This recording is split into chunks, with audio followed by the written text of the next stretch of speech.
Is Auburn really ahead of Colorado when it comes to the race for Juju Lewis?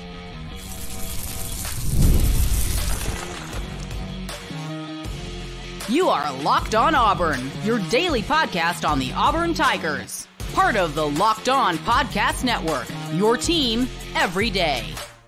Yes, welcome on into Locked On Auburn, your daily Auburn Tigers podcast. I'm your host, Zac Blackerby, and thank you so much for making Locked On Auburn your first listen every single day. Hanging out with us today is the host of Locked On Buffs. That is Kevin Borba.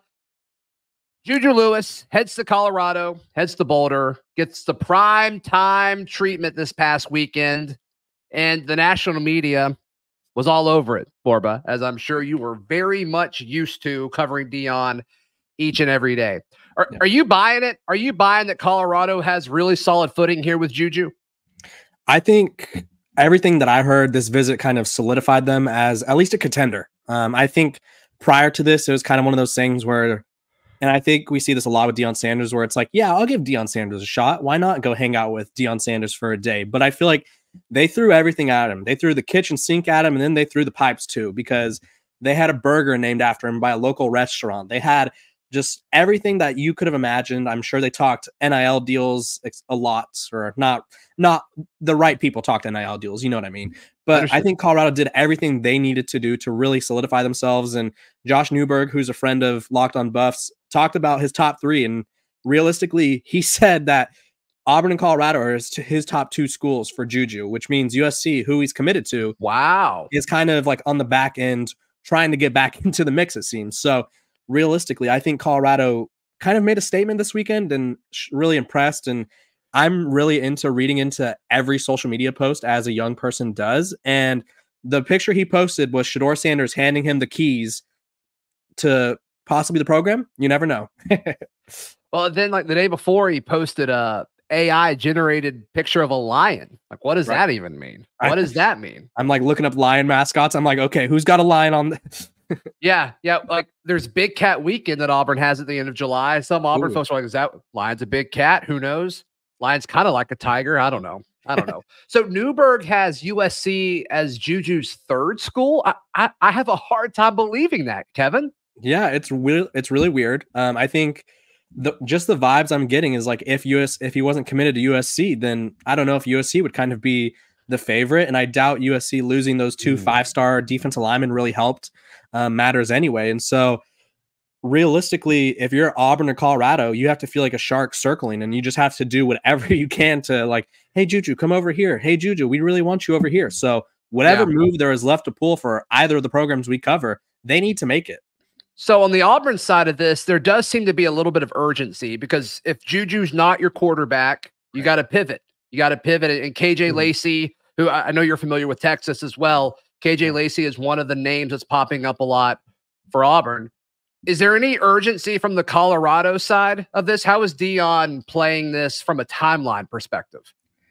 Colorado moves in silence a lot.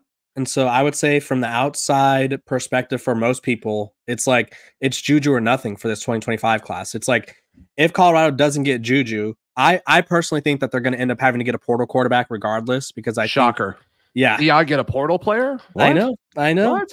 But I think there's a lot of like it's Juju or nothing kind of mentality. They haven't really shown a lot of interest in other quarterbacks publicly. They did offer recently the number one player in the state of Hawaii. I'm not even going to try to pronounce his last name. His name's Jaron something. It's a very tricky Polynesian name. And they offered him. He was at the Elite 11, but he has programs like Boise State coming after him really hard. And so there hasn't been like a clear plan. All of the quarterbacks in the 2025 class, which you know this as well as anyone, they're all committed or really close to being committed. Right. They all like to have their recruitments done before the season starts. And so if Colorado misses on Juju, I'm not quite sure what their plan B is. Yeah, well, I assume it is portal. I mean, how much do you think there is to the negative recruitment that Colorado gets, where I'm sure Auburn, I'm sure USC, whenever they get the ability to talk to Juju and they get a chance to take a dig at Colorado, assuming they choose to do so, it's like, well, is Deion even going to be there in 2 years? I mean, how much validity is there to that? I think there's a lot of validity to that, because I think the major sort of thought around Deion, and this is like people on the outside, even Joel Klatt asked him this 2 days ago, is he's going to coach until his sons and Travis Hunter leave, and then he's going to. I don't think the NFL realistically would give him a shot. There's not enough experience there, but I think I'm with you. Sure. Yeah, the media loves him. He was on the NFL Network for a long time. Why wouldn't he be a perfect analyst? He's charismatic. He's funny. He's got great personality. But I feel like that's a lot of the thoughts that people are having. But every time he does an interview, he tells people that he's in this for the long haul. He's kind of put more of an emphasis on he doesn't follow his sons. He's doing his own thing. And so I think that's kind of his way of silencing that negative recruiting, because it does happen. It happens everywhere. Every program either says, one, Colorado is just there for the media, like they're just there for social media clicks and all that, or two, Deion's not going to be there. And I think he's doing everything he can to sort of silence those notions. I do think that if he just came out and said like blatantly, I want to be at Colorado for my entire coaching career, I think that would move a lot of mountains for him. But obviously that's kind of me living vicariously through someone else. Yeah, right. Yeah. So the Juju thing is just, to me, the money that Colorado is able to give its players, and there's a lot of focus on Travis Hunter and Shedeur Sanders and the money that they're getting. Yeah. But correct me if I'm wrong here, Borba. Like, it's not coming from the Colorado collective. It's coming from national brands that want to be associated with these big names, right? Yeah, I would say it's a mixture, but I would definitely say that the national brands are playing more of a role. They're working really hard on their collective. A lot of fan support. I see tweets all the time from fans where it's like, if this gets so many likes, I'll donate this amount of money. And so the fans are bought in, which I think is what every program wants for their collective, because obviously if people aren't bought into your collective, the well's going to dry out eventually. And I think that's the issue, which that's a discussion for a different day. But NIL is going to run out eventually when programs or the rich donors aren't seeing their ROI. Like they're just going to be like, why do I keep giving you my money and not get anything in return? And so Colorado does have a lot of investment. From what I've kind of been told, and going back to Newberg, he said that Colorado and Auburn are pretty similar in the NIL realm. So that was interesting to me. I was based shocked. On what? That's just what he said on his show. I was a little shocked. He said that he didn't really think that there was too much of a difference. So either there's a lot of major donors out there in Boulder, or the big brands like Louis Vuitton and all that are really playing that much of a role. But that's not, assuming that's true, like that's not even like Colorado's NIL. That's brands that they have a relationship with. Like that's not the same thing, but interesting. I mean, the biggest thing about Newberg Colorado knows what he's talking about, but I'm going to push back on that one. It was an interesting comment. I kind of did a double take as well. But the interesting thing about NIL in Colorado, at least from my perspective, is like Deion Sanders is selling Shedeur, Travis, and Shiloh. If you come here, you can get attention for playing for him. You can get national brand deals, and you could sort of get deals that not everyone's getting. Now, obviously, it'll be interesting to see if someone who's not his son or a former #1 overall recruit, if that applies for them. But I think our current best visual of this is going to be Jordan Seaton, the 5-star offensive tackle. Just because, one, he doesn't play the most sexy position. Like, he's not a quarterback. He's not a receiver. Two, he's not associated with Deion Sanders in the sense that he's not his son and he's not Travis Hunter. So we'll kind of have to wait and see how this goes. Yeah, sure.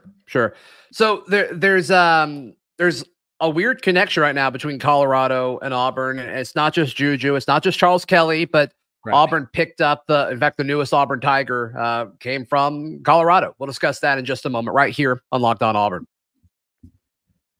Today's show is brought to you by our friends at Game Time. Borba, can you imagine buying tickets anywhere other than the free Game Time app? No, it would be ridiculous too. Yeah, you would overpay. Right. It would take forever. And if something did go wrong, the customer service would be non-existent. Not at Game Time. Not at Game Time. You know exactly what the view from your seat's going to be. You know that it's going to be the most cost-effective option. And if something were to go wrong, they've got the best customer service in the game. You need to check them out. Head over to their free app to search Game Time in your phone's app store. Download it. Use code LOCKEDONCollege, all one word, LOCKEDONCollege for $20 off your first purchase. So when you look at the newest Auburn Tiger, Jahquez Robinson, looks like he played a bunch of outside corner snaps in like 2 games. I think it was like week 4 and week 5 for Colorado, which is right after Travis Hunter went down. Right. And then after that, it was pretty much all special teams for him. What was the biggest thing that stood out regarding Robinson during his limited role when he was at Colorado? Yeah, I think the thing with Robinson was Colorado took a flyer on him. Obviously, he comes from Alabama as a 4-star recruit, and it's like, okay, that's exciting. It didn't work out there. He has that connection with Charles Kelly, which wherever Charles Kelly is going, apparently this guy's going as well. But it just didn't work out. They had 2 safeties that transferred in from Jackson State, Shiloh, and then Cameron Silman Craig, who started over him. And then at corner, it was Travis Hunter at one side, and then it was kind of like Omarion Cooper, who was I won't say he failed at Florida State, but he flopped at Florida State a little bit, but he got the nod there. Then they had some issues there. So it's interesting to see it didn't work out. We'll just put it that way. Like, he could not find a consistent role. And I think in Colorado's secondary, outside of Travis Hunter and Shiloh Sanders, there was an opportunity to find a role somewhere. And it just didn't work out that way. Now, there was a lot of guys that came to Colorado that didn't pan out, that may land on their feet at other places. But obviously, Jahquez Robinson just didn't really hit the ground running. And I thought that was interesting because you come from a Nick Saban coach team. So you would assume that, 1, he has that hunger, he has that desire. And 2, he had that Charles Kelly advantage in the sense that he knows what Charles wants. It just didn't work out. So I think in Auburn, it doesn't hurt. It's a flyer. At the end of the day, he provides depth. So yeah, if you're going to add a portal addition this late in the process, like, okay, like there's not going to be guys with a whole lot more upside than what Robinson has, but just the context for Auburn picking him up, one of their younger players. There are several there's a lot of rumors out there that he tore his ACL or had some kind of injury that's going to, put him out for an extended amount of time.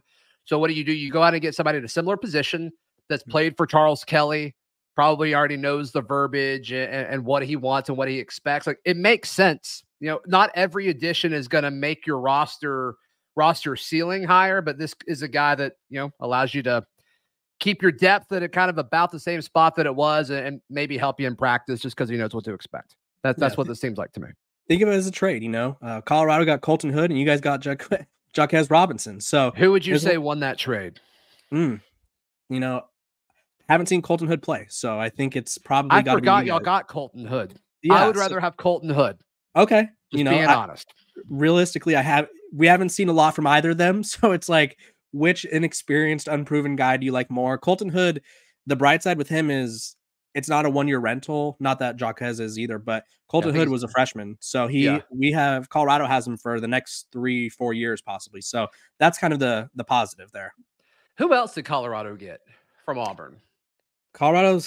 They got a receiver. What receiver did they get? Tarvarish Dawson. Who is now at he ended up at a group of 5 program. He left. I thought he was doing well there. He did okay. And then I believe he was removed from the team. I hate that. Yeah. Let's see. Where did he end up? He ended up at Jacksonville State. So he is no longer a part of the Colorado program. Got it. So yeah, the Auburn to Colorado pipeline has not gone well so far. Yeah, maybe Robinson or Colton Hood can buck the trend. We'll see. But Borba, thank you so much for your time, man. Really appreciate it. If Auburn folks want more Colorado stuff, how can they check out everything you've got going on? Go follow me at Kevin_Borba, and then go check out us over at Locked On Buffs. We got great guests coming on all the time, and we're keeping up with all the madness, and we do it from a view that is mostly objective. Sure. Not here. No objectivity here. That's for sure. Please like the video. Please subscribe. We'll see you tomorrow. This has been Locked On Auburn.